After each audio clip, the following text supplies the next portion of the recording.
Okay. We should start off with the media update. Yes. And all our media updates this season are like weirdly historic. Yeah. I don't think they were like this season. No, they were not. Last season it was a lot more like just What casual. are you watching? Yeah. So we're recording this the day after the WGA and AMPTP made a deal. They're still finalizing a lot of Tentative. stuff. But Yeah, they're still finalizing a lot of stuff, but technically there is a deal. Yeah. Yeah. It's really funny. You know, what I was just seeing was people talking about the whole Drew Barrymore mess and how like I totally agree with people who are theorizing that like that's what sped up the deal being made. The backlash to her basically trying to keep doing the show without writers. And it's like Drew Barrymore, so I don't think they expected there to be a backlash against such a beloved figure, but there was. Yeah, because of course. I mean, it's even if a deal is being made with the WGA, like stuff isn't slowing down at all. You know, the SAG-AFTRA is still on strike. Yeah. The auto workers have gone on strike. There's And SAG just authorized for gaming to go on strike. Oh yeah, right. Yeah, and you know, there's been this I mean this contract season has been, I think, really revolutionary in terms of so many like getting representation for so many issues, and also just like seeing like VFX workers joining IATSE, and like just unionization in every like kind of aspect of entertainment, but also like unionization in freaking every industry. Like it's the time for it.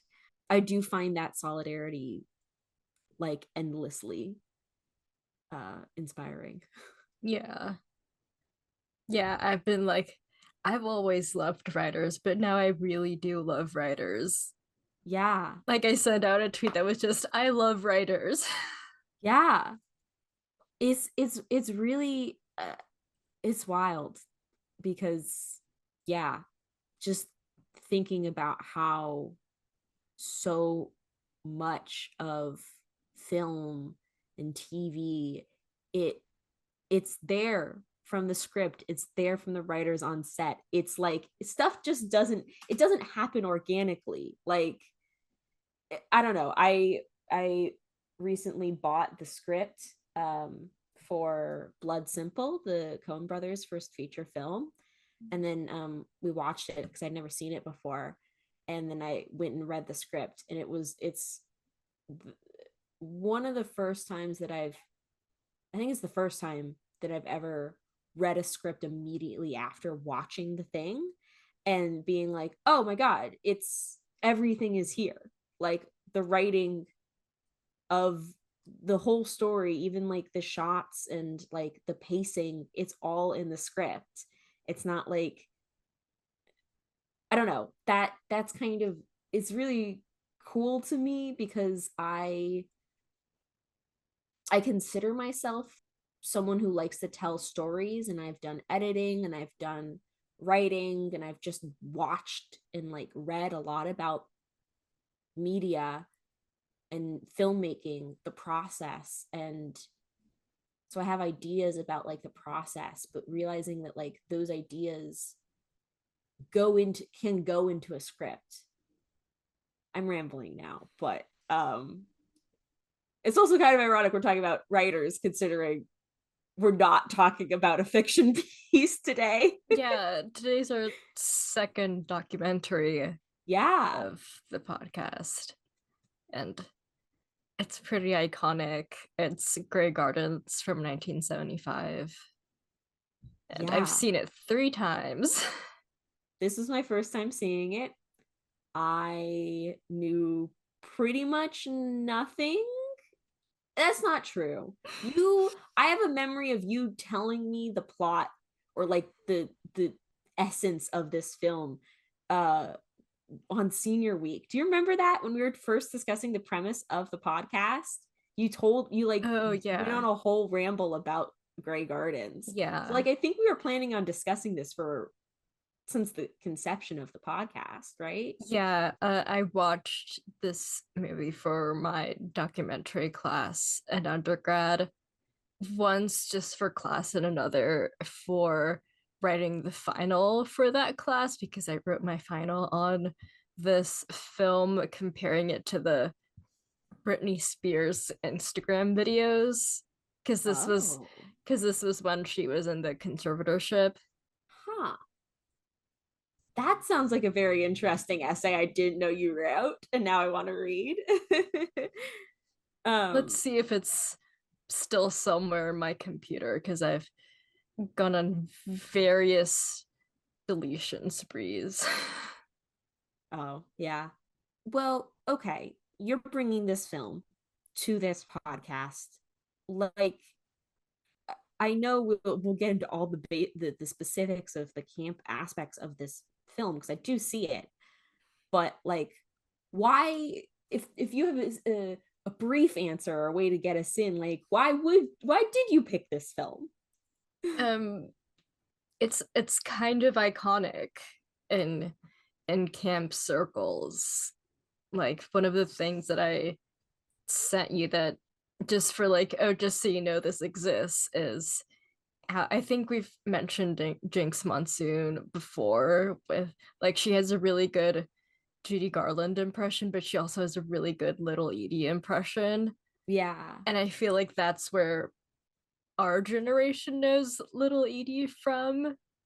Well, I know the documentary now, that there's a documentary now episode Yes, on it. that's another thing where it it keeps kind of solidifying its icon status, is that documentary now did a parody of it. So that kind of cultural legacy, but it's not just a cultural legacy, I guess. It's like a kind of parody. There's like many parodies of it, and so going to the source is this is, I don't know if this is a statement that makes sense, but it popped into my head.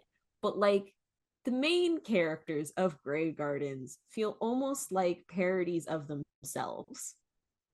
At the very least, they're very instant character and very much types Yeah. that are easy to parody. Yeah, and it doesn't really have a plot either. Like, all you have is character for an hour and a half. I mean, there's conflict. There's a lot of conflict. It's just the conflict doesn't get resolved. So Yeah. that's why I don't think it feels like there's a plot. Yeah. Okay, so in case people don't know, who are the characters of Grey Gardens? So they're Big Edie and Little Edie, a mother and daughter. And also, to an extent, the directors are also characters, because they Yeah. do show up on screen. Like, A whenever lot. they pan to a mirror, you can see them, and a lot of the times the Edies will like directly talk to them. Yeah, they were a lot more presence than I was expecting, because my understanding of the history of like documentary practices was at that time of filmmaking, the like documentary filmmakers weren't like Yeah. involved. They were And supposed to be like fly on the wall, but they were a lot more involved than I was expecting. yeah, one of the supplementary facts that I have, this one's from a Slate article. It says that the Maisels, who are the director duo that made this film, are credited with pioneering the movement called direct cinema, an American take on cinema verite, which involved immersing themselves with their subjects and allowing themselves to be a part of the documentary frame when relevant. And they were established documentary filmmakers before this, I think so. because it starts with like newspaper clippings, and like one of the newspaper clippings is like, oh, like they're gonna be, these directors are gonna be Yeah. at their house, and like they already had like credits that they were able to be like listed with at in this Yeah, newspaper. and like the context for the reason why this documentary exists is because the Eddies are related to Jackie Kennedy, and they themselves are old money, which is very interesting considering the current trend of old money aesthetic. But basically, a few years before this documentary was filmed, they the is it the Hamptons, Yeah, like, government did a quote unquote raid on their house, as they called it, which basically is like there was a health this. inspection. Yeah.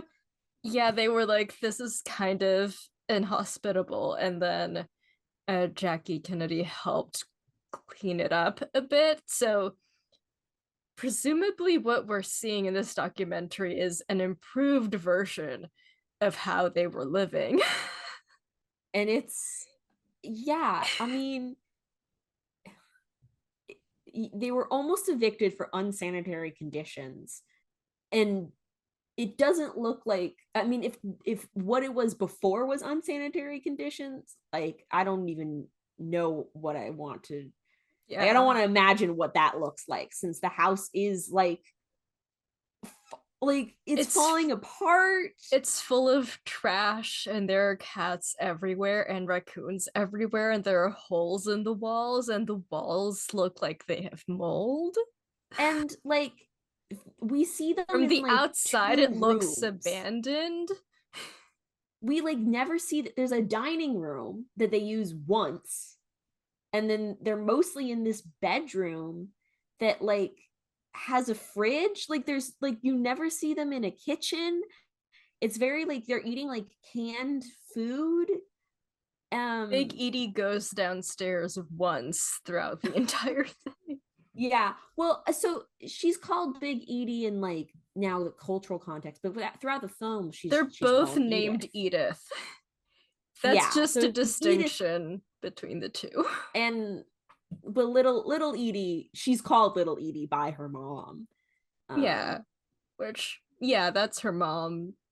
Moms have Also, we should nicknames. clarify, because I don't think I realized when it's like, oh, mom and daughter, they're both like full grown adults. Yeah. Like little Edie is like 57 or something, and her mom is like 79.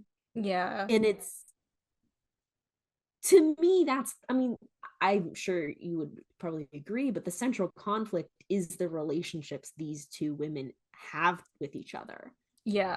Like, the entire film is both them recounting like different aspects of their past and their interests, and like showing their talents. Like, Big Edie used to be a trained singer, and little Edie likes to dance. And Yeah, the other aspects of the film are just them yelling at each other. they're constantly bickering. They never are listening to each other. They repeat the same arguments. Little And Edie is always talking about how she wants to leave. yeah, and that's why the Like, there's conflict this, isn't resolved, because she never does. yeah, the big subtext around this film is that little Edie feels the obligation to always be by her mother's side and take care of her. But like, Yeah, her mother is also just kind of a hostile presence and is like constantly berating little Edie for Yeah. everything. Well, it's like this is a big like we talk. I think I talked about this in our Mommy Dearest episode of like mothers and daughters is a fascinating theme to me.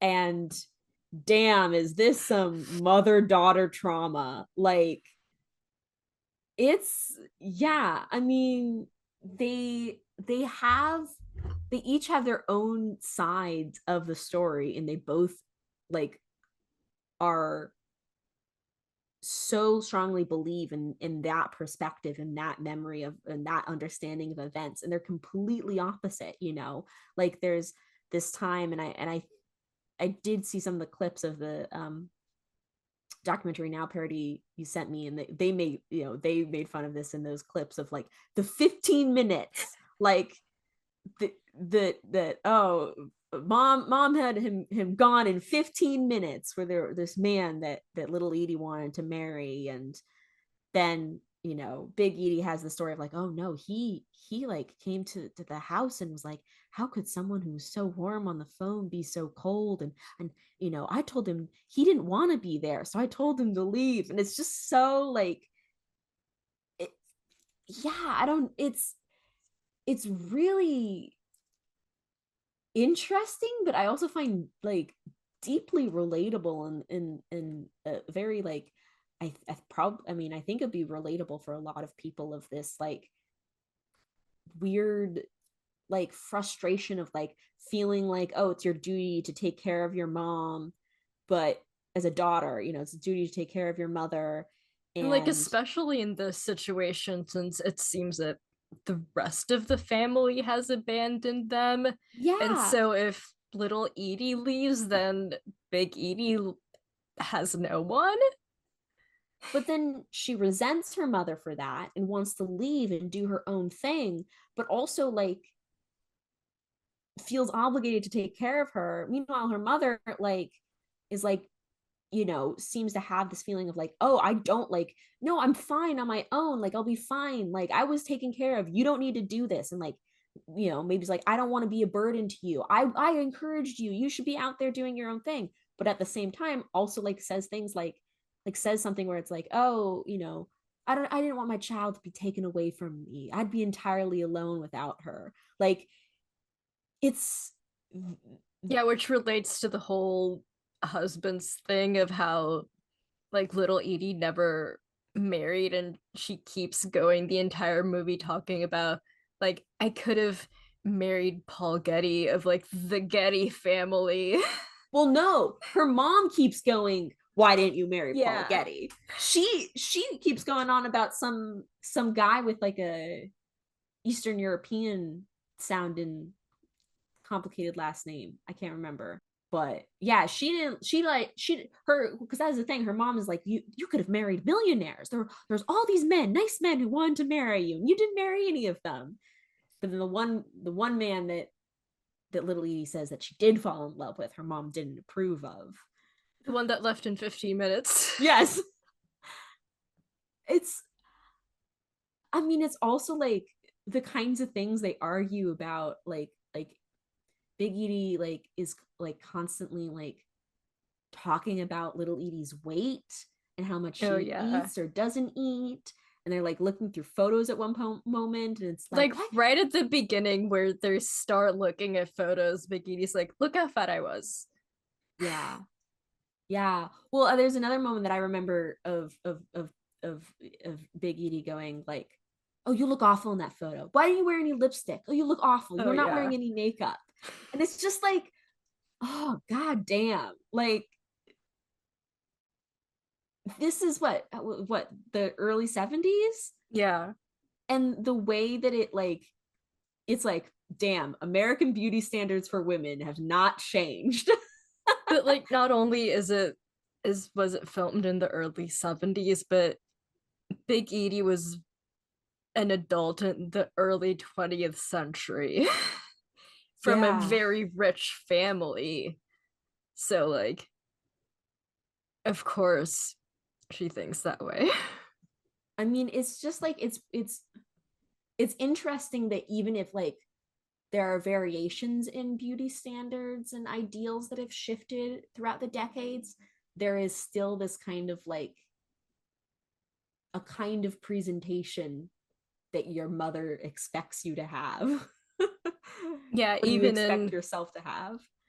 even in their current living conditions, like one of the iconically camp things about this is the way they speak.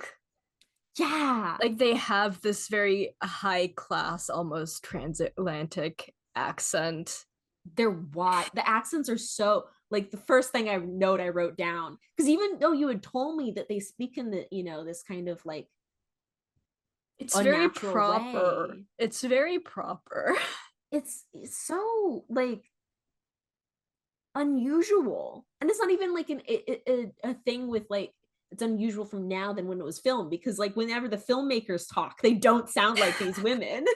Like or like it's definitely a class thing. yeah. It's definitely one of the few things from their history that they still have left with them. It's the Yeah. way that they speak. I mean, and that's the camp of this the degrad I can never say that word. Degradation? Yeah. The right word? The degradation of like their wealth and like class status, while they're still trying to like cling on to, or maybe not even they're trying to cling on, they're not even aware like of this dichotomy between how like their living space and how they're acting or trying to act and appear. Like it's so that disconnect is camp. Like it's trying to be something they're not. Yeah, and iconically the beautiful painted portrait of, I think it's Big Edie, on the Mm, floor, and there's a cat pooping behind it. yeah. And also they sometimes wear these very beautiful brooches, Yeah. which are like they just have these various little items that are clearly very expensive amidst everything else. Yeah. And like little Edie has a really like bizarre fashion sense. Oh yeah, one of the YouTube accounts that I follow. I don't think they've posted in a long while, but they had this series of fashion icons and they did a video on Little Edie. Like one of the first little monologues she goes on to the camera. I have um to make these things up. well, yeah, she talks about how she doesn't like women who wear skirts, and so she wears shorts underneath her like fishnet. Well, they're not fishnets, they're like, They're like pantyhose. yeah. And then she wears a skirt, but also it looks like, It's a jacket. yeah, I It's a was gonna jacket that she turned into a skirt. and she doesn't have any hair. Yeah, the plausible thing is that she likely has alopecia, but also another family member alleged that she burnt it herself. So she's always wearing these scarves.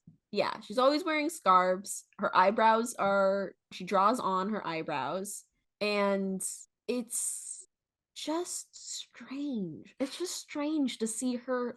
She's wearing these like beautiful white heels, but walking around this like overgrown garden.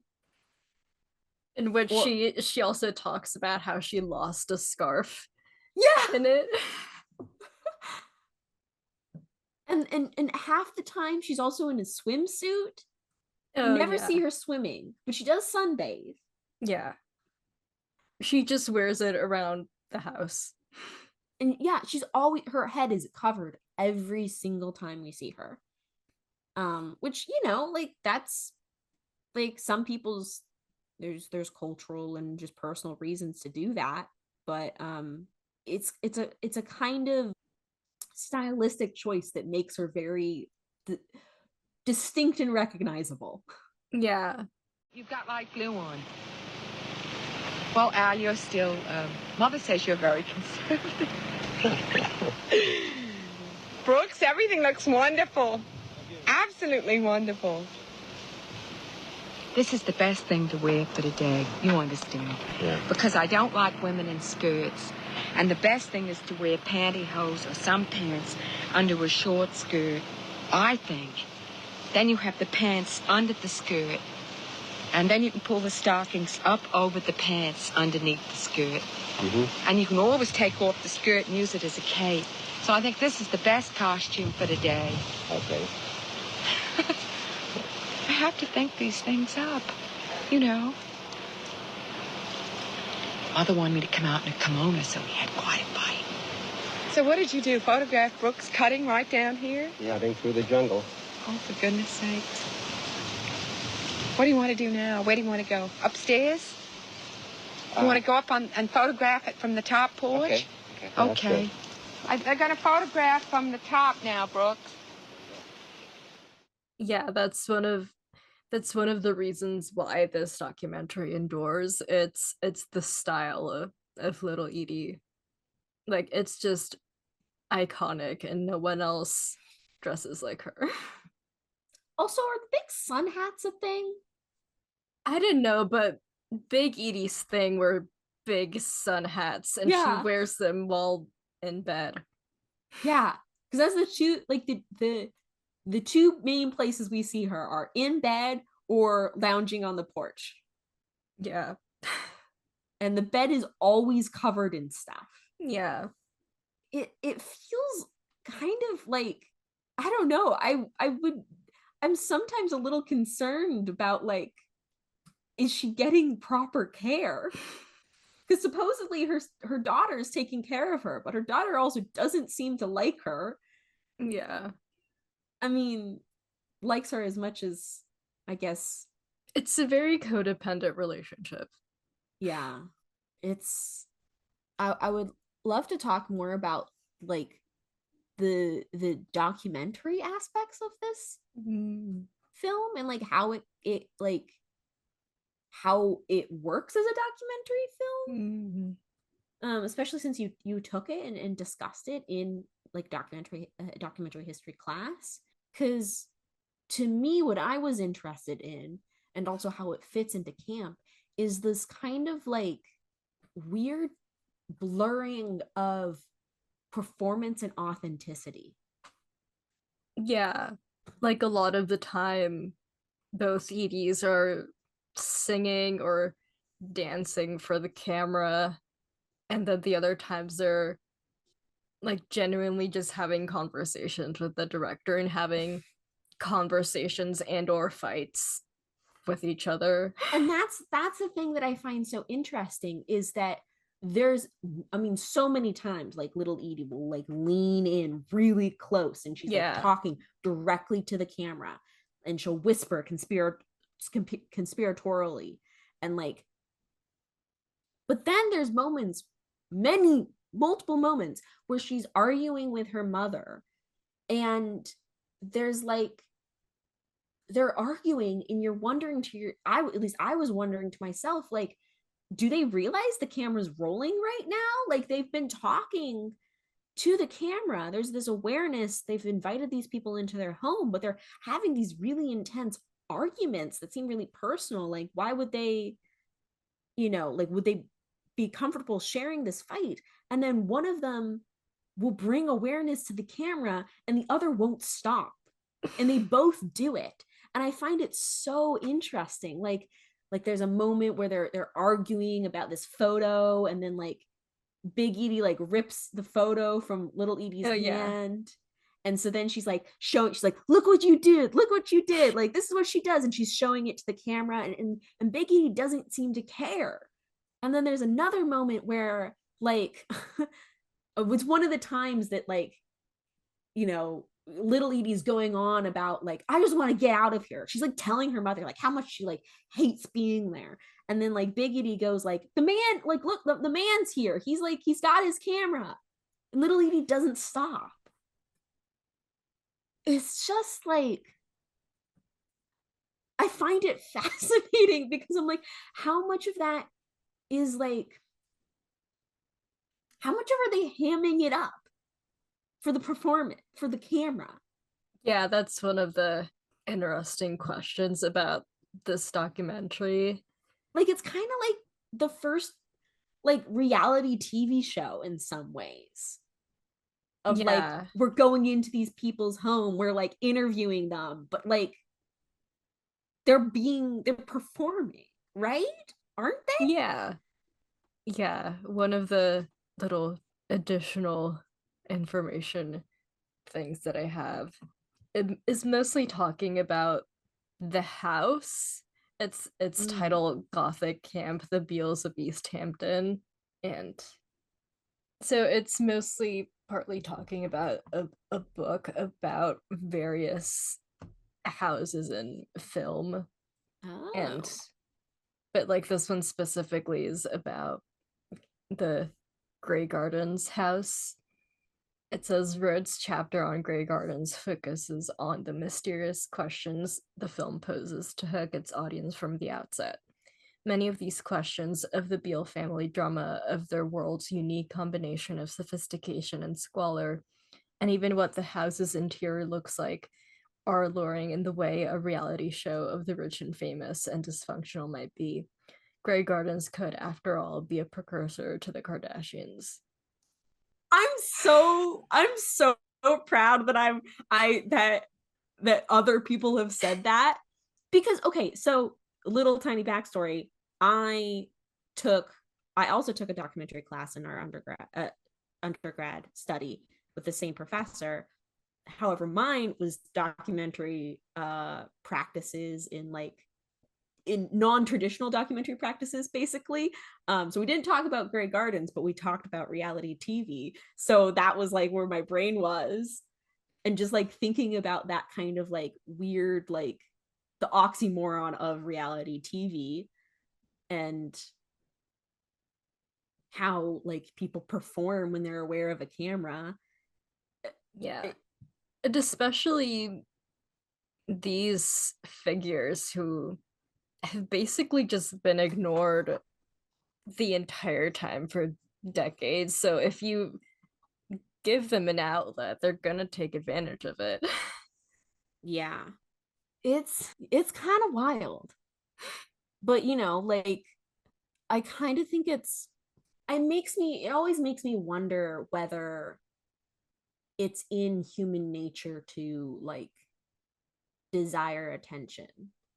And that's like where a kind of performance comes from.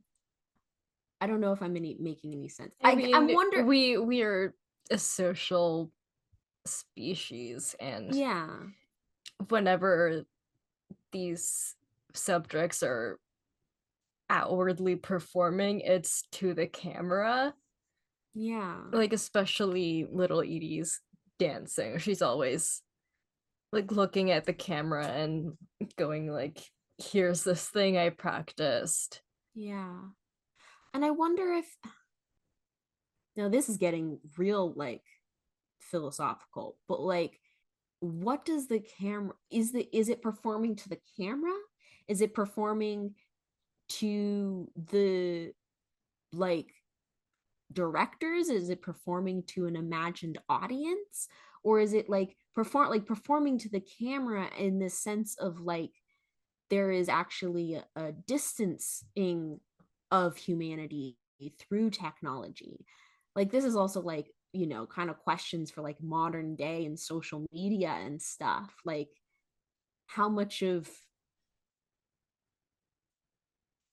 like being able to talk and be super personal and get into these like screaming matches about, you know, very like, you know, your trauma with your mother, like how much of that like comes is allowed or is, you know, able to be explored because you don't know who's going to see or hear that. Like you want it to be heard, but you don't want it to be heard by someone you know. I don't know. That's I think, at least with their specific context, I think they're just aware that someone's at least seeing and listening to them. Yeah. And they want someone, and they don't really, they care that it's these directors because they have the equipment and lights and, you know, stuff, but they don't really care who you think is listening. Yeah, just that someone new is finally in this house. Yeah. Do you know at all about like the production history of this? Like how it like were they interested because of like the news story, and so they approached them, or did the Edie's approach directors? Various things I've seen, like there's this video essay that I sent you, and also just trying to learn a bit more about like the family history through Wikipedia. Apparently a cousin contacted the Maisels, and at first the Maisels shot a little bit of footage, but then the Edie's kept inviting them and asking them to keep filming, and the first people that they showed the film to was the Edie's. Oh, so I guess they Yeah. liked it. Yeah. they signed off on it. Yeah. Huh. You know, it's interesting. It's a really good documentary. Yeah. Like in terms It's of like, in the Sight and Sound list of top 10 documentaries of all time. because like like documentaries are freaking hard. Like you have all this material and you got to make a story from it. And it's real, like in terms of how this film is put together, we said like it doesn't have a plot, but like it's solid. They are able to present all of this, like all of these scenes, and like, you know, having images that of around the house intercut with, you know, the conversations that the Edie's are having, and very clear themes like are emerge, and there's this, you can see the story of these, you know, two characters and the family and all of, you know, like you can understand the story even if there isn't really like a plot. Yeah. And it, you know, what's so interesting is that like I feel like it doesn't necessarily paint either of them in a good light, but it also doesn't, like, because it kind of just presents all of this, I can see why they would sign off on it, because it's like, yeah, they wanted their story to be told, and also it's not like being like, these are villains, you know, these are horrible people. Like I think it like the vibe is very much just hanging out with them. yeah. Like most of the times I've watched this movie, I just put it on and let its vibes wash over me. What if you had to put those vibes into words, or put the feelings that you feel watching it into words, what would those words be? Oh, stuck in this house. Stuck in this house. And like back to your point about documentaries being hard to make, there's this really good camera choice towards the end where they're in the middle of yet another fight, but then they slowly pan and zoom in on this portrait of who I think is little Edie, of this like illustration, and they stay on it while you just Yeah. listen to them yell at each other. Yeah, well, because that's a moment where like they don't, it's some other like argument about like appearances, and you know, like I think little Edie doesn't want to be on camera, and they're like, oh, okay, you know, we'll turn around, we'll, you know, we won't look at you, but then yeah, there's like that zoom in. Yeah, little, I think that moment it's little Edie yelling at Big Edie for like basically Big Edie, her outfits are a lot of the times tube tops, which are also just jackets Yeah, tied together, and basically like little Edie's berating her for being like, you're dressed like that in front of the camera and so. yeah, yeah. Also, it's really interesting how little Edie calls her outfits costumes. which I is missed particularly that. camp. Huh. Yeah. Like, it's something she puts on and has to think up. Yeah. She also calls herself, I mean, I think she said, maybe she says she has a staunch character, but I think she calls herself a staunch character. Yeah. Yeah. And she spells out the word staunch. With the cats, where I'll be happy. I'm not going to take it. I hope my bathing suit falls off. I hope it does. Something fell off just then. Get out of here. You don't make me mad. Get out. You're making me very angry. Go out. Go away. Stop that. Yeah, but they're going to stop it. Stop that silly nonsense. Quit it. I can't have any fun. Go away. You had enough fun all your life. I never had a minute's fun, not a minute. I never had a minute's fun. Go away. You don't look it. Well, you made a rotten breakfast. Horrible, you spoiled the whole thing. I can't go over to my seat now. Mother, do you realize... There's no back to this bathing suit. We won't. Mother, do you realize that your whole chest was showing and not moving? Yeah, I'm awful glad everything is perfectly disgusting on account of you. You did it. You sure do bring out the worst in your mother.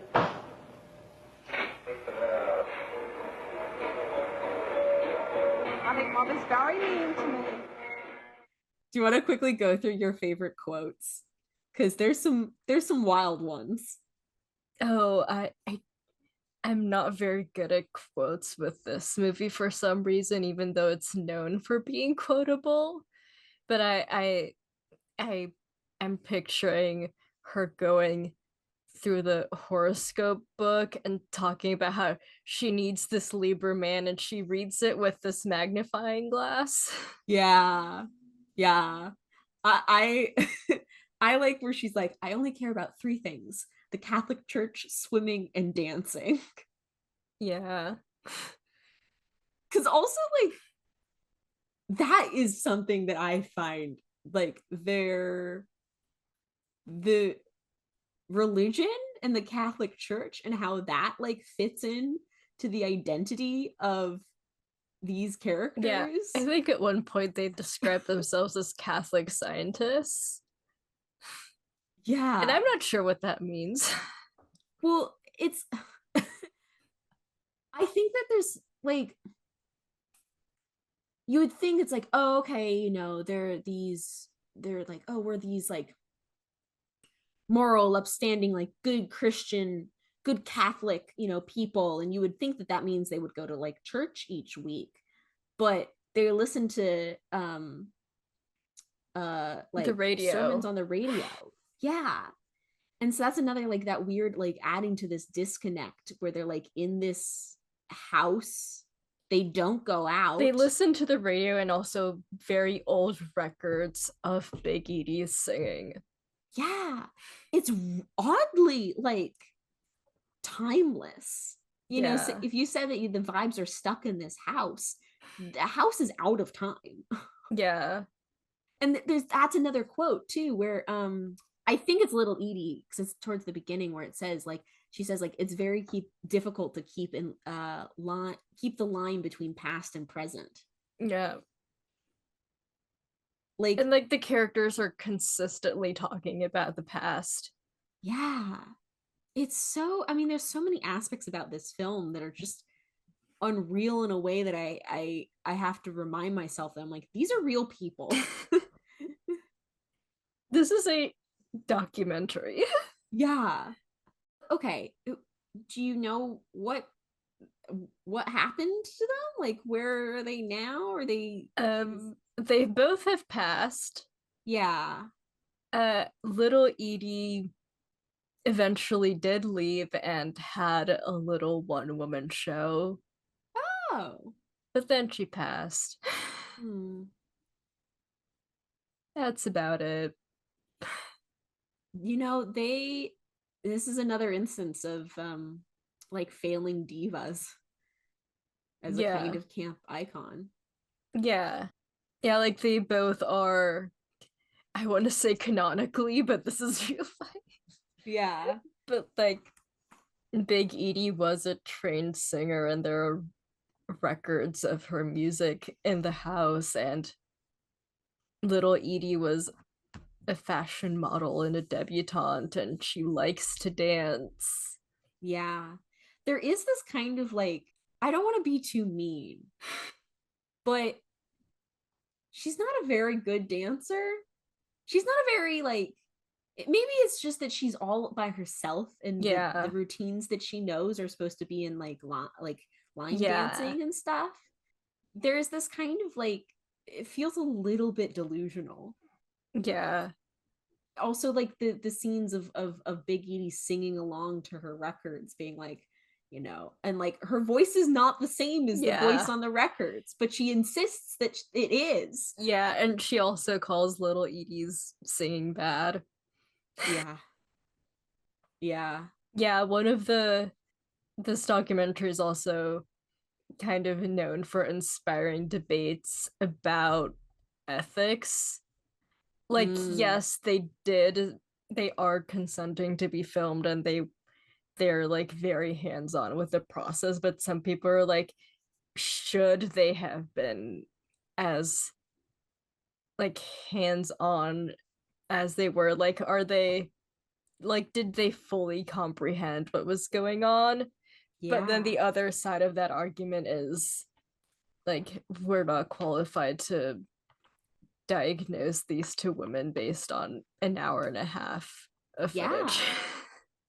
Oh, yeah, absolutely. Like, no, I don't.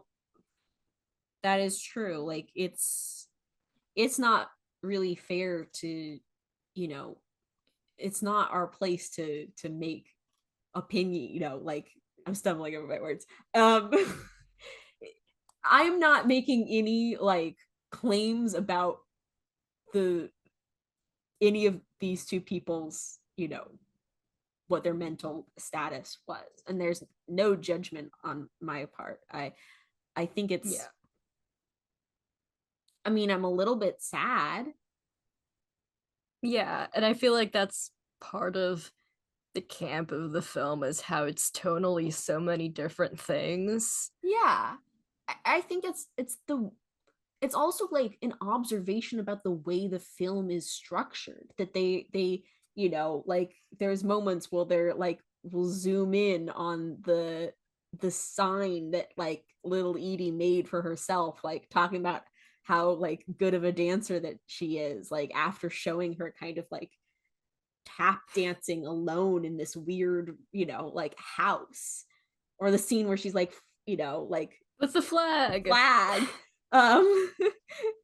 And it's, if anything, you know, if there's like a villain, it's the societal like structure that has led to these women to be like alone in like an overgrown jungle in this house, like, not, you know, that they're not taken care of. Yeah, another like, what I feel is a big camp aspect of it is how it just leads to so many questions. Like, one of the big questions is like, how did this happen? Like, aren't they technically rich? Aren't their families still technically rich? Like, where's everyone? Are the brothers dead? No, at least at the time of filming, I don't think so. Why is there a scene where it's like, oh yeah, you know, we keep this room, you know, we don't box things up, they're memorabilia? Like, it's this weird scene where I was like, I thought she was implying her brothers were dead. No, I think they were alive. Oh goodness. Yeah, and it kind of leads into the whole old money aesthetic thing that's like kind of micro trend as of late, where it's so vastly different from how these women dress, and yet they are technically old money compared to the people who dress old money nowadays. They're original. They dress in a way that no one else has ever dressed except to dress like them.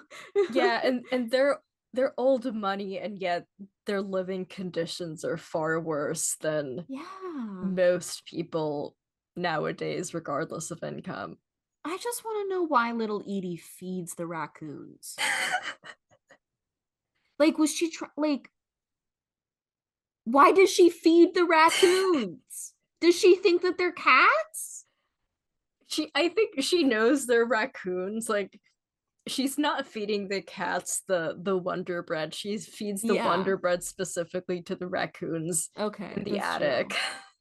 And I feel like they technically own only one of the cats, Whiskers, because at least that one has a name. I don't think, at least from what we see, they name any other cat. And yet there are a bunch of cats everywhere, but I only heard the name Whiskers. Yeah, that's a good point. I just thought that the cats were really cute, but they also, like, many of them were quite small. And I don't know if that means that they were like just a bunch of presumably wild. Yeah. But I don't know. It was, I don't know, like, there's definitely, like, it's an uncontrolled cat population. Yeah. Those are an uncontrolled raccoon population. Like, the cats are probably like, they probably look so young because they're like, there's been generations of cats, because they probably didn't have, you know, cats that weren't like spayed or neutered, and then there's just more and more cats in the area, and they feed the cats, so the cats are in the house. And the both of them have been living there since little Edie was 35, I think. Wow. So decades. Yeah. Decades stuck in the house. Yeah. As to how is this film so enduring, the article about the house, what is the reason for such enduring fascination and spectacle of property, the book that this article is talking about, Rhodes, a professor of film at Cambridge, asks, is this a domestic melodrama shot through with intergenerational mother-daughter conflict? Is it an exercise in Gothic horror, a story about a big house and its historical hauntings? It's both. Yeah. I also agree that it's both. Yeah. It's I mean, it is a real life, like, kind of it is a real life American Gothic story. Yeah.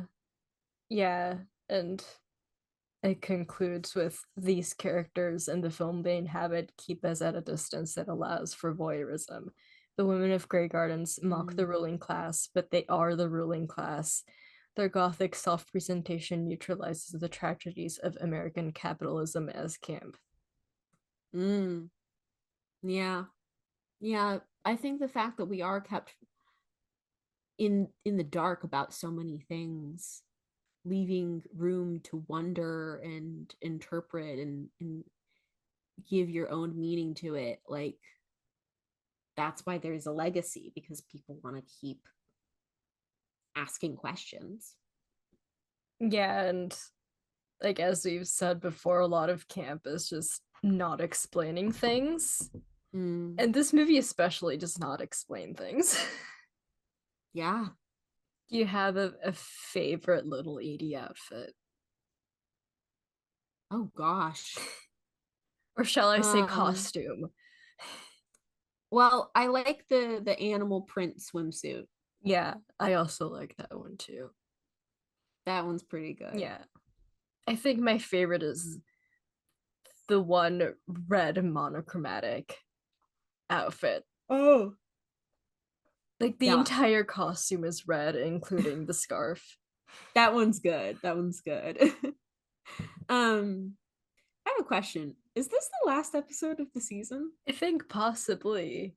Like one of the things that I was planning to lead into is, like, what are your thoughts on the season? Well, I think it's kind of funny that we brought up again, like, you know, how camp isn't explaining things, because I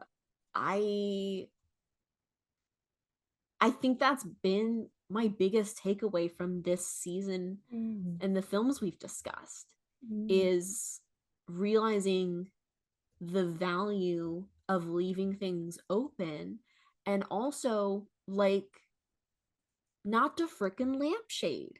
Just let the absurdity be the absurdity. And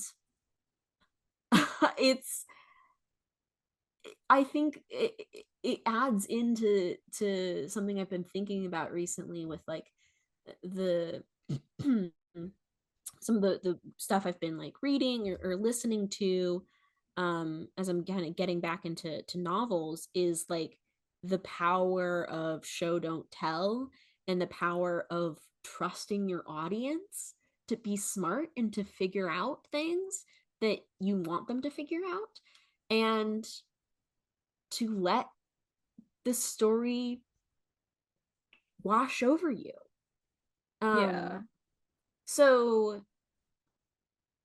while we've, you know, discussed specific aspects of camp, and I'm always, you know, like, taking away small, like, you know, plot ideas or techniques from the films we watch or the discussions we have, that has been the theme that's, like, stayed most present in my mind from this this past year.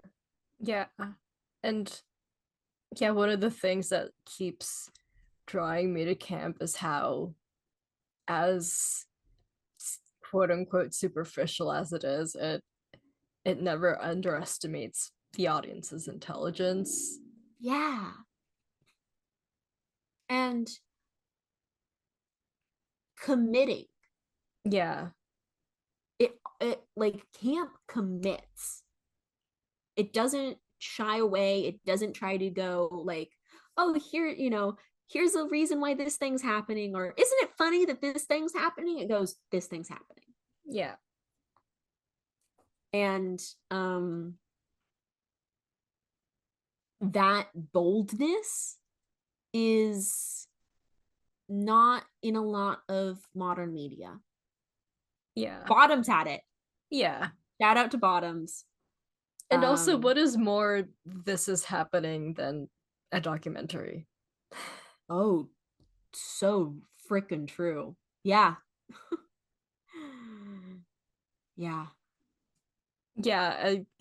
This may be our second documentary, but this is the first documentary where the actions themselves, the reality of the situation, is camp, which it feels contradictory, but that is what makes it camp.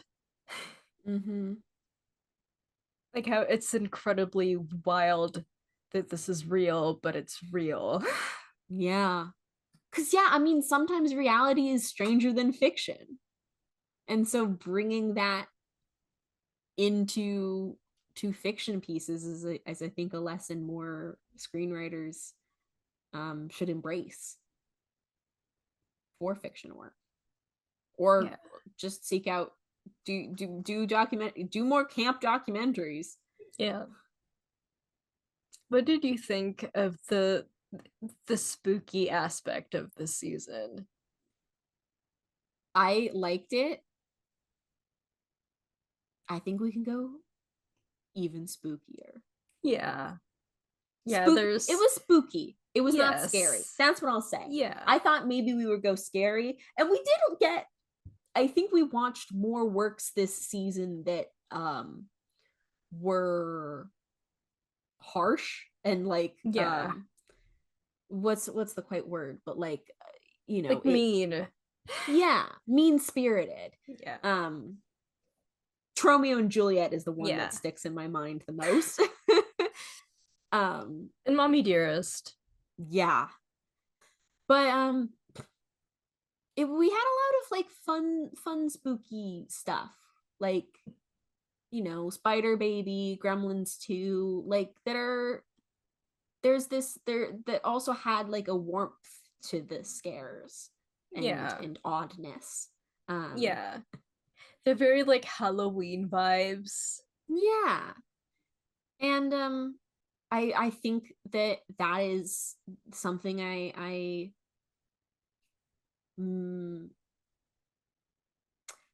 think I would like maybe to try to watch more films and to find like where the balance in camp, if camp is about having fun, and then there's also films that are like mean spirited or scary or creepy, like how dark can you go while still being camp, I think is something that I would maybe love in the future to try to tug at and play at more, because it's like if you want it to be fun and like having like, you know, committing to the bit, like not, you know, just being like fun, how dark can you go while that's the case? Like how dark can you go as and still be camp is a question I've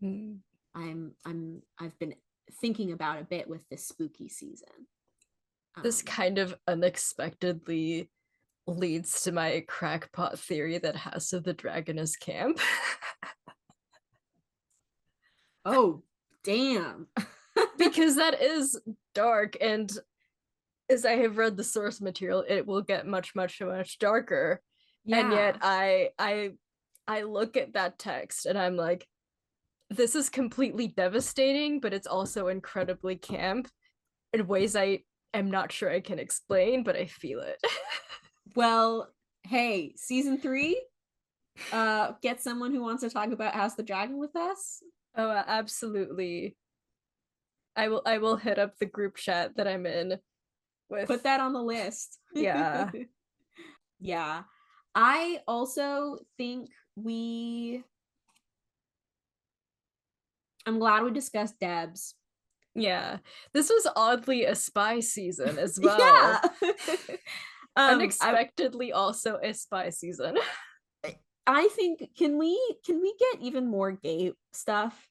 Yes. Can next season have more like there's always gay people, like you can always dig for the gay people, but like we could finally do But I'm a Cheerleader. Literally that's what I wanted to say. Can we finally do But I'm a Cheerleader?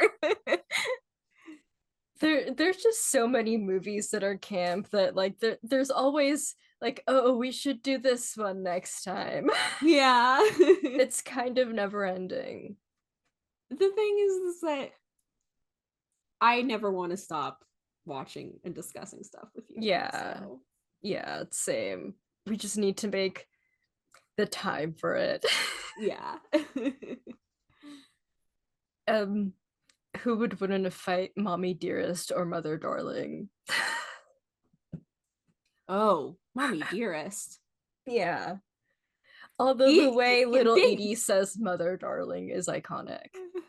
Yeah, but big Edie isn't violent at all. Yeah. She's hostile, but she's not pulling out the wire hangers. Yeah. At least not from what we could see in the documentary. Yeah. Do we have anything else to end this season? I don't know. I mean, I want to say thank you to all of the guests that we had this season. Yes. Everyone's so good. I loved the new media that we were introduced to. And of course, always thank you to you, Fabiola, for picking so many of these and getting me to watch stuff that I probably wouldn't watch otherwise. And honestly, like 95% of the time, I fucking love it. So, one of these days you're gonna hate something. I mean, I still kind of hate Romeo and Juliet. Like, I don't, because I liked it and it gave us gay nurse, but also, like, why? Like, it's like, what? Why did you do that? Why did you make that decision? You totally undercut the entire... Okay. Everyone listen to the Romeo and Juliet episode to listen to Saffron's full thoughts on it. That was before I even was in Romeo and Juliet. Yeah, and you ended up playing the nurse, I think? Yeah, I was. Yeah. Did not play her gay though. She could have been, I guess. But there was enough gay people in that play as is. Real. What else could we maybe say about Grey Gardens and also the season as a whole? Maybe. I don't know. I think I've kind of shared my thoughts. It's up to you to wrap us out. What could I possibly end on? I don't know. Oh my god. So much pressure to end the season. Everyone's stream interview with the vampire on AMC, and also now technically HBO, but will probably be taken out of HBO by the time this episode comes out. It definitely will be off HBO by the time this comes out. Well, yeah, that's season 2 of Camp Pod. Long live sexy, campy gay vampires. Real. That's it. We're ending on that. It's Giving Camp, hosted by Saffron Hefta-Gaub and Fabiola Liaño. Our theme music is written by Harrison Lurie. And the podcast is edited by Fabiola Liaño. Follow us on Patreon. Support us on Patreon. On Instagram, it's Giving Camp Pod. And on Twitter, it's Giving Camp Pod. Without it's. We're on Patreon at It's Giving Camp Pod. And shout out to our patrons, Nicole Veneto and Paracelsus Kasperi.